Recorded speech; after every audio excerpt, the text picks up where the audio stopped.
Know the top stories of the day. Understand the issues that matter.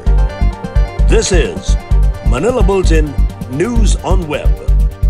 Your quick rundown of top news in the country and around the world. Manila Bulletin, celebrating 120 years of timely stories and timeless truths. Be fully informed.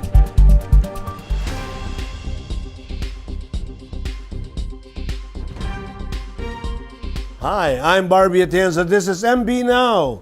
And here are your news on web. Malacanang disclosed that President Duterte was considering meeting with his predecessors to discuss the issues concerning the West Philippine Sea. Presidential spokesman Harry Roque made the statement after former Senator Rodolfo Biazon called for the convening of the National Security Council to come up with a clear and united stand on the issue. On a Thursday press briefing, Roque said that the President Duterte was looking for an alternative to convening the NSC, and one of the options was to meet with the previous Philippine presidents anew. According to the palace, among the issues that Duterte discussed with the four former presidents and the NSC were the Permanent Court of Arbitration ruling on the West Philippine Sea. Meanwhile, Roque explained that President Duterte was looking for alternatives to an NSC meeting because he thought nothing significant came out from such meeting. On the other hand, Roque said there was nothing confusing with the country's stand on the West Philippine Sea.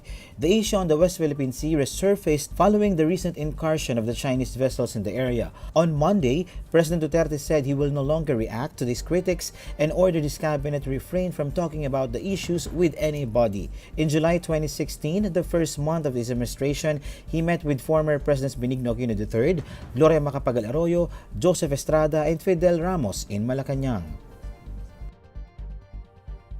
So kung kinakailangan, iniisip niya na imbitahin ang mga dating presidente, ilang mga personalidad para magkaroon ng isang pagpupulong, no, to discuss the issue. Pero ang tingin po niya, yung mga karanasan nga niya sa National Security Council, walang resolution na nangyayari. No? So parang bakit pa? Pwede naman po yan through informal consultations. Pero sa ngayon po, wala pong confusion. Ang confusion ay dahil pinapasukan ng politikal, ng kritiko ng administrasyon, yung issue ng West Philippine Sea. Pero malinaw po, walang nawalang teritoryo sa panahon ni Presidente Duterte at patuloy na pinanindigan ng ating Presidente ang soberenya at ang sovereign rights ng ating bayan. Wala pa pong date. Gaya ng aking sinabi, the President is considering the idea of an alternative to convening the National Security Council. Pero yun po, still in the process of consideration. Kasi kaya lang naman po naging maingay ito dahil pinasukan ng politika. Pero consistent naman po ang pulisiya ni Presidente Duterte pagdating sa WPS at mukha naman pong gumagana dahil ang China naman po ay rinirespeto ang status quo. Despite concerns that it will violate the people's right to informed consent, Malacanang stood its ground on the policy barring local government units to disclose the brand of coronavirus vaccines that will be given to the public. Presidential spokesman Harry Roque made the announcement following the recommendation of the Department of Health and the order of the Department of Interior and Local Government to LGUs to refrain from including vaccine brands in their announcements. Roque said the order does not violate the principle of informed consent as the public has always been informed that all vaccines were created equal. He likewise denied that the non-disclosure of vaccine brands meant the lack of transparency. He said what's more important was to vaccinate the public. The palace official asked for the public's understanding as he reiterated that they cannot be choosy when it comes to COVID-19 vaccines. Roque said the order was made by the president following the huge crowds that formed in vaccination sites after the announcement that the Pfizer vaccine would be given. Meanwhile, some doctors aired their opposition to the Department of Health's brand-agnostic policy, saying it will cause more vaccine hesitancy. They said in order to build vaccine confidence, the public needs more information. Ang informed consent po ay sinasabi o sasabihan ng ating mga mamamayan na dumaan po sa proseso ang lahat ng bakuna na ibinibigay natin sa ating mga kababayan. Hindi lang po yan dumaan sa proseso sa Pilipinas, dumaan din yan sa proseso abroad dahil meron din pong WHO emergency use list, no? Na halos lahat naman po na ginagamit natin ay dumaan din doon sa proseso ng WHO. So wala pong pagkakaiba ang mga bakuna. At ang ating panawagan po, napilitan naman tayong kumuha ng 7 brands Kasi nga po, napakahirap na kumuha ng isa o dalawang brand lamang para masiguro na lahat ng mga Pilipino ay maturukan na magkaroon tayo ng vaccine protection o yung dating tinatawag nating herd immunity. No? So, hinihingi po namin ang pagkakaintindi ng ating mga kababayan, pero ako naman po, miski ako po ina-bash dati pa, no? Talagang ang posisyon natin, wala naman po talagang pulisiya na binibigyan ng pagkakataong mamili. More people can now attend religious gatherings in the National Capital Region after mayors have agreed to relax the restrictions on these activities. According to presidential spokesman Harry Roque, the Metro Manila Council ruled that churches and other places of worship can fill 30% of seating capacity for religious gatherings in NCR. The decision of the Metro Manila mayors was discussed during the meeting of the Interagency Task Force for the Management of Emerging Infectious Diseases on Thursday. Last Thursday, the palace announced that the government will keep the 10% capacity rule for religious gatherings in the NCR Plus as part of the heightened restrictions to curb the spread of coronavirus. Roque, in a televised press briefing on Thursday, May 20, even urged the public to bear with such restriction temporarily, saying it was part of ensuring a safe reopening of NCR Plus. Under the government rules for GCQ areas, religious gatherings are allowed to up to 30% of venue capacity provided health protocols such as physical distancing are implemented. Here is a roundup of news in and around Metro Manila. Let's watch these reports.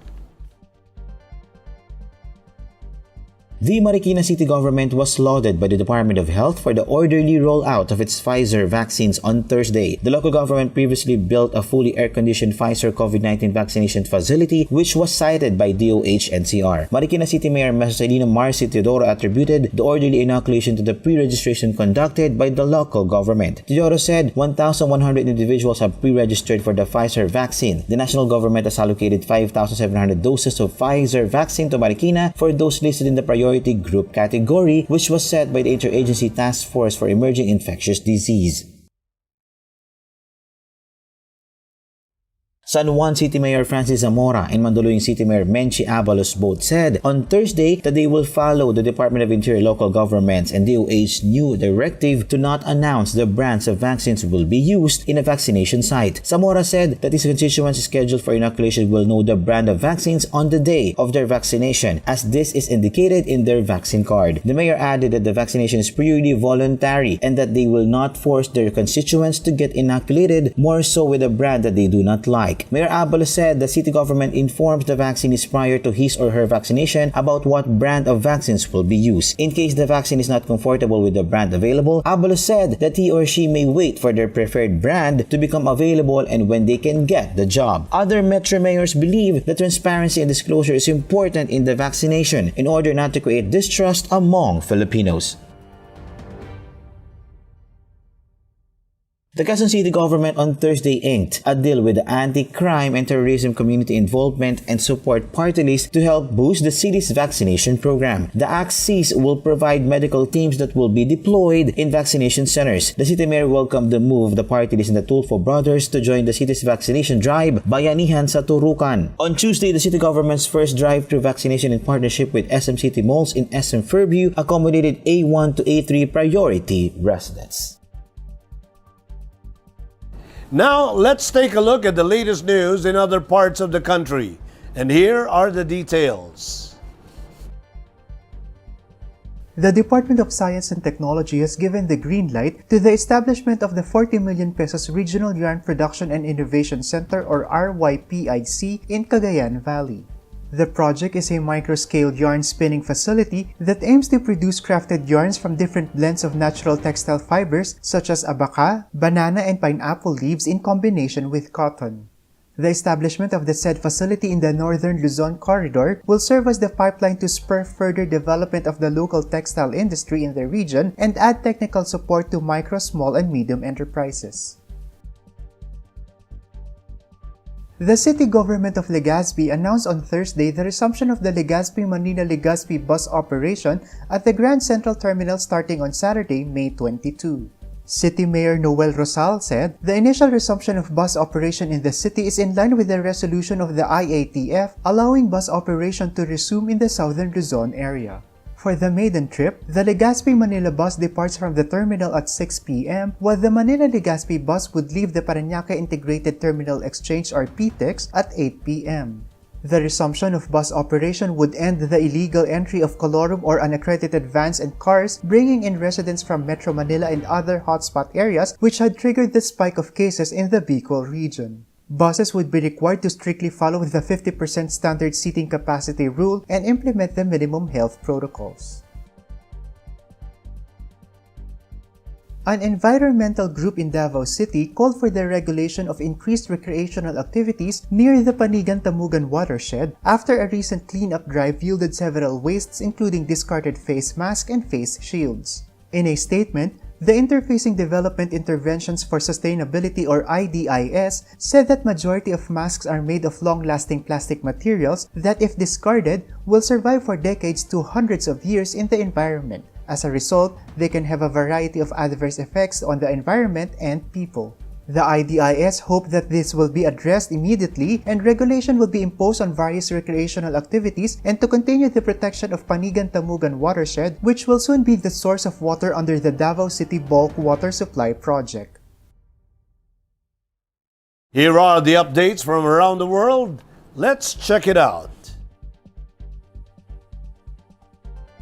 U.S. President Joe Biden on Thursday afternoon signed a legislation to curb anti-Asian hate crimes that have skyrocketed during the COVID-19 pandemic in the United States. Biden and Vice President Kamala Harris thanked lawmakers for offering overwhelming bipartisan support to the legislation. Biden said the administration is committed to stopping the hatred and the bias, while Harris said the bill brings one step closer to stopping hate, not just against Asian Americans but for all Americans. The House passed the COVID-19 Hate Crimes Act on Tuesday in a 364-62 vote after the Senate voted 94-1 last month. The legislation would create a position at the Justice Department to expedite a review of COVID-19 related hate crimes, provide grants for states to create hotlines for reporting hate crimes and for law enforcement training aimed to preventing and identifying hate crimes, and direct federal agencies to work with community organizations to help raise awareness about the hate crimes during the pandemic.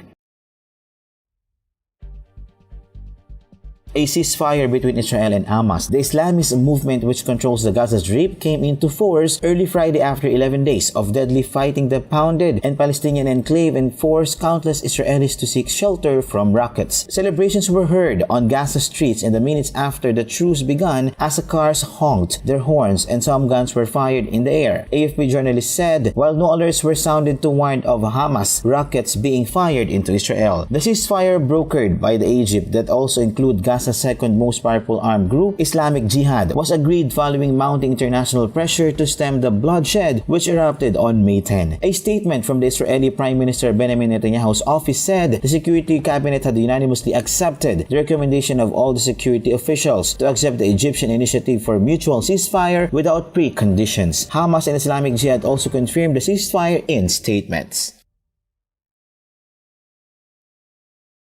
A huge iceberg, the world's largest, has broken off from an ice shelf in Antarctica and is floating through the Weddell Sea, the European Space Agency said. Called A76, are roughly the shape of Manhattan but more than 70 times bigger. It was picked up on satellite images and is currently the largest berg in the world according to ESA. Earth's average surface temperature has gone up by 1 degree Celsius since the 19th century, enough to increase the intensity of droughts, heat waves, and tropical cyclones. And now the latest in showbiz. Let's watch this. K-pop superstars and Grammy nominee BTS made their much-awaited comeback on May 21, releasing Butter, their second English track after their global hit Dynamite last August. Butter is a digital dance pop song containing the smooth yet charismatic charm of BTS. BTS will have their first performance of Butter at the 2021 Billboard Music Awards slated on May 23 or 8 a.m. on May 24 in the Philippines, where they are nominated for Top Duo or Group, Top Social Artist, Top Song Sales Artist, and Top Selling Song. The music video gained about 5.8 million views right after it premiered and is expected to gain more in the next few hours. For the latest from Manila Bulletin Sports section, let's watch these. 12 new players were officially named to the 25-man squad of the Philippine Azkals for the Doha training camp, which is a preparation for the upcoming resumption of the World Cup and Asian Cup qualifiers. Star midfielder Stefan Schrock was named team captain by coach Scott Cooper, and goalkeeper Neil Etheridge lead a group of veteran Azkal players who will be part of the team that will see action for the first time since the COVID-19 pandemic. Players based in Manila left midnight on Friday, May 21 for Doha, while the others will come from different countries. The Philippines is aiming to gain a spot in the third round of the World Cup qualifiers and gain a spot in the Asian Cup if it finishes at least among the best second placers at the end of the second round. And those are the news on web today, May 21, 2021. For more news and details, get your copy of the Manila Bulletin newspaper tomorrow, or you can log on to www.mb.com.ph, or you may also subscribe to our newsletter through the link on this video's caption to get the latest news delivered to your inbox. I am Barbie Atienza for Manila Bulletin. Join us again on Monday. This has been MB Now. Be fully informed.